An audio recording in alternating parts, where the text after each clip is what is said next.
Қарлығаш пен Дәуіт ертегісі. Бір күні қарлығаштың балапандары ұяда ұйықтап жатқан еді. Сол сәтте жауыз жылан ұяға қарай жылжып, жоғары өрмелеп келе жатты. Мұны көрген қарлығаш шыр-шыр етіп көмек іздеп аспан мен жерді шарлай жөнеледі.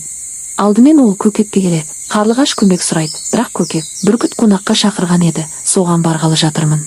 Уақытым жоқ деп бет бұрып жүре береді. Үміті үзілмей, қарлығаш қарғаға барады. Ал қара қарға болса тәкаппар кейіппен, үйленгелі жатқанымда мазамды алма деп көмектесуден бас тартады. Амалы таусылған бейбақ қарлығаш шыр-шыр етіп әуеде ұшып келе жатқанда алыстан Дәуітті көреді. Қарлығаштың дауысын естіген Дәуіт тоқтап, «Досым, неге зарлайсың?» деп сұрайды. Қарлығаш көз жазын көл қылып, жауыз жылан балапандарымды жұтпақшы, не істерімді білмеймін дейді. Сонда Дәуіт еш ойланбастан, «Онда мені тез жеткіз» деп жауап береді. Қарлығаш қанатын тосады, Дәуіт оның жотасына мінеді. Екеуі көзді ашып жұмғанша ұяға жетеді. Жылан балапандарға тақап қалған екен. Егер олар бір сәт кешіксе, жылан балапандарды жұтпақ болған.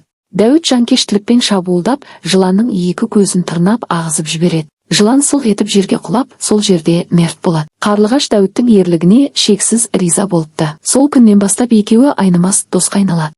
Талай заман өтсе де, Қарлығаш пен Дәуіт бір ұяда тұрып, тату-тәтті өмір сүріпті.